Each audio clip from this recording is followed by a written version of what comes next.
In a Broward County courtroom, silence weighed heavier than stone. Every breath echoed. Every shuffle of feet sounded like thunder. Then the state's voice cut through that silence, dropping an offer that would change everything. The first-degree murder charges would be dropped, but only if one man betrayed another. That man was Courtland Henry, known to the world as YNW Bortlen. With one decision, with one pen stroke on a plea agreement, the bond that once tied him to YNW Melly, his brother in music, in life, in dreams, was torn apart. Instead of facing a future of stacked life sentences, Bortlen accepted 16 years with the chance of walking free while still young. On paper it was survival, but in the culture they came from, it was death of another kind.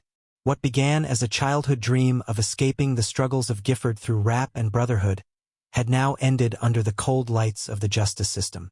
The bond they bragged about in lyrics and interviews was no longer made of loyalty, it was made of broken trust. The state knew exactly what it was doing. Prosecutors played strategy like chess masters.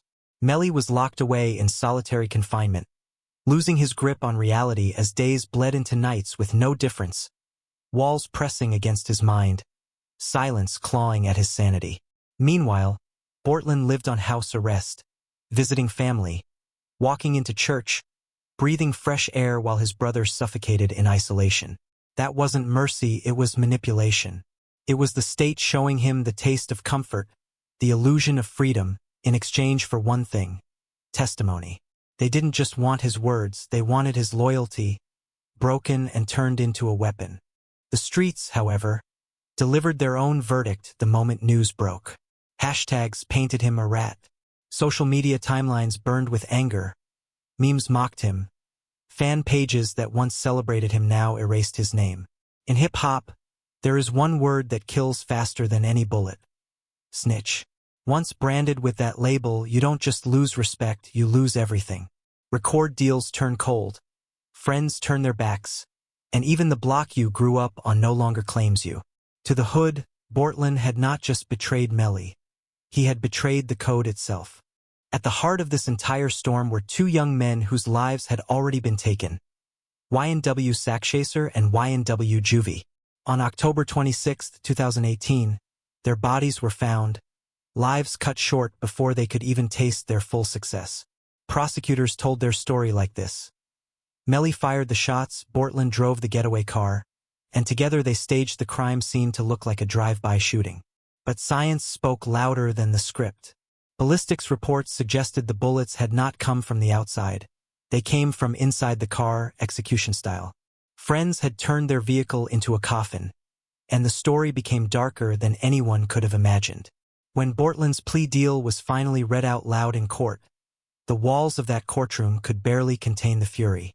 Supporters of Melly screamed and shouted. Accusations filled the air.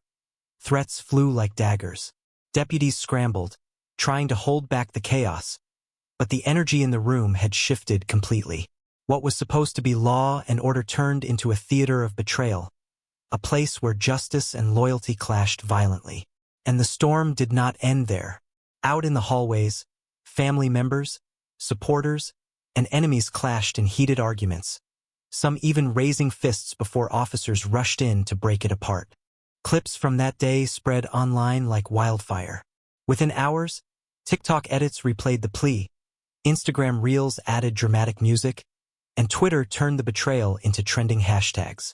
Private pain became public spectacle. What was once sacred, a bond between brothers, was now viral content for the world's entertainment. Betrayal had become a meme, a circus of likes and shares, while the real human tragedy beneath it all was ignored. The irony cut deeper than any insult. Just a year earlier, Bortlen himself had been accused of trying to silence witnesses, allegedly offering bribes to keep people quiet. Now that same man stood as the state's star witness. The streets laughed bitterly at the contradiction. The man who once fought to stop testimony now became the loudest voice in the courtroom, turning on the very brother who once trusted him with his life. For Melly, the road ahead is darker than ever. His retrial looms, and Florida's laws are merciless.